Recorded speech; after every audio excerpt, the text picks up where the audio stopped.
Salut à tous, c'est Mani. Alors aujourd'hui on va parler de l'Attacking Impact et cette fois-ci en Bundesliga.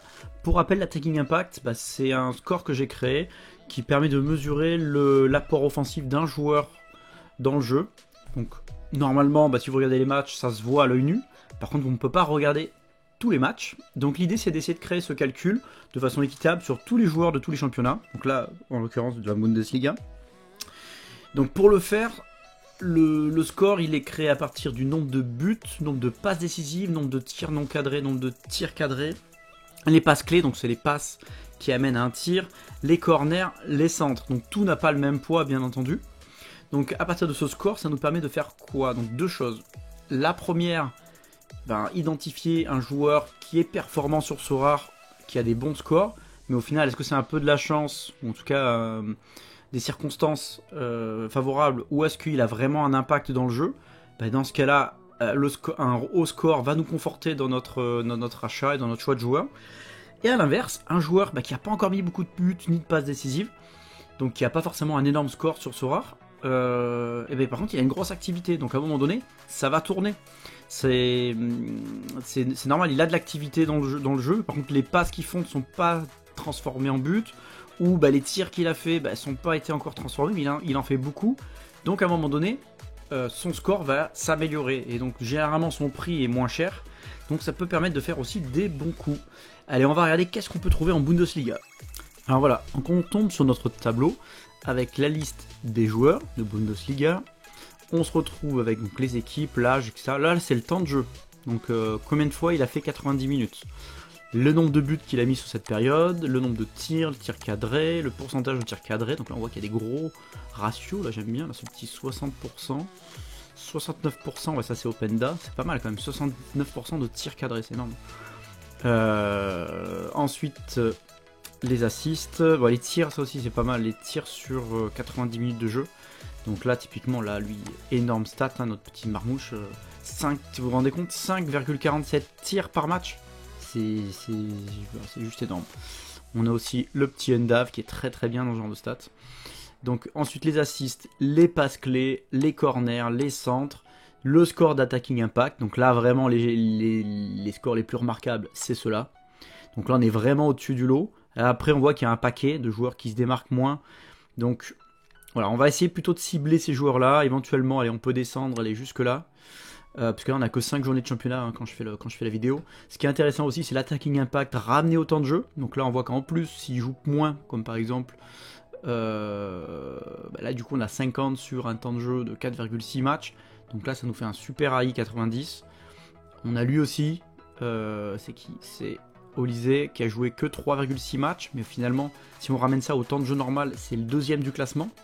Donc ça c'est assez important. Donc après on pourrait même reclasser avec le AI 90.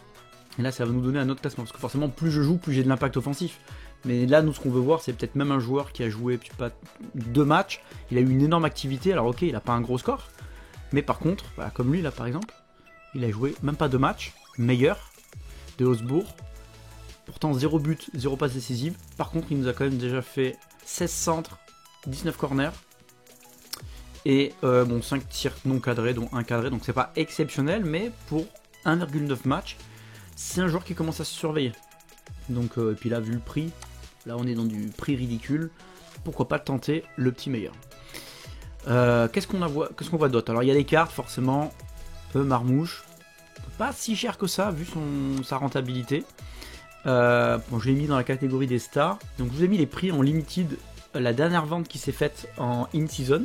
Donc tout ça c'est extrait depuis l'API Sorare, donc je sais pas aller vérifier score par score si c'était prix par prix si c'était bon, mais ça m'avait l'air ok.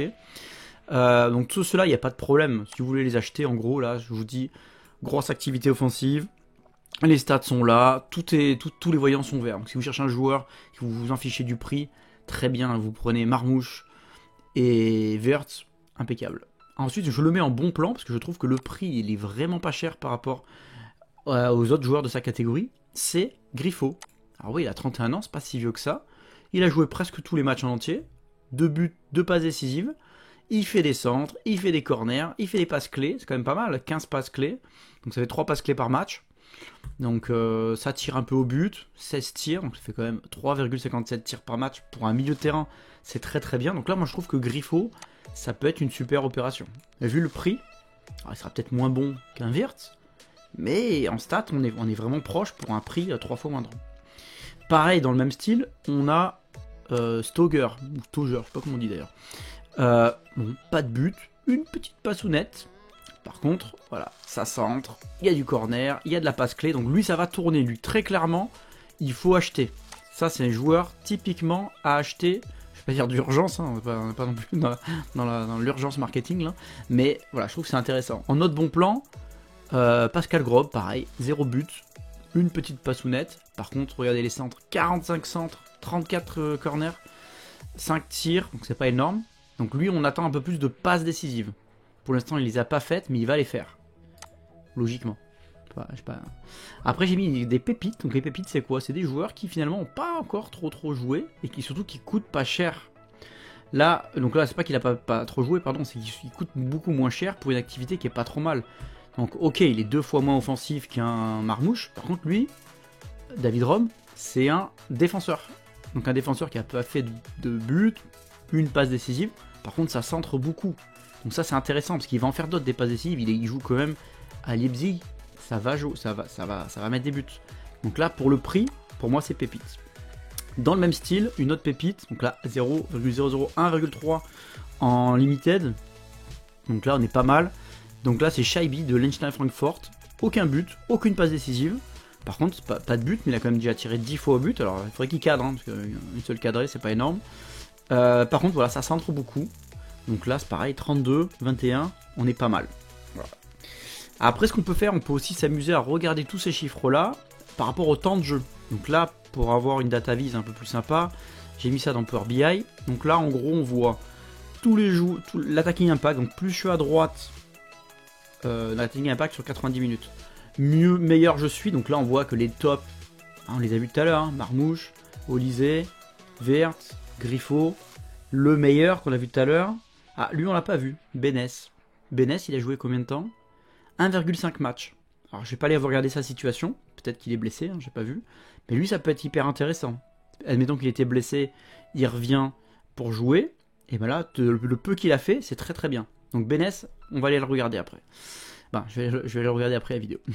Après voilà, tous ces joueurs là, qui sont vers ici, c'est pas mal quand même. On est à plus de 6 attacking impact. Et par contre on n'a pas trop joué. Donc là par exemple vers là, le win, je l'ai vendu il n'y a pas longtemps d'ailleurs. Alex Garcia, alors lui attention parce qu'il va pas beaucoup jouer. Par contre quand il joue c'est intéressant. Le SAD on l'a vu tout à l'heure. Donc voilà, ces joueurs là, bon Kramaric on connaît. Donc plus on va monter, plus il y a du temps de jeu. Donc là quand on est dans cette période, dans cette phase là, Amiri, là, on n'en a pas parlé mais c'est pareil c'est intéressant. Undav, donc tous ces joueurs là. Donc en gros, concrètement, vous faites un carré là, allez, même de là, si vous cherchez un joueur, vous prenez là-dedans, dans cette partie-là. Je dis pas que vous n'allez pas vous tromper, mais si vous en avez un ou plusieurs, bah, vous allez avoir quand même des joueurs plutôt performants offensivement. Voilà, bah écoutez, j'espère que cette vidéo vous a plu, que ça vous a permis de trouver des bons joueurs. Si vous aimez, partagez, likez, moi ça me fait un peu plus de visibilité. Et puis bah, écoutez, bonne game week à tous.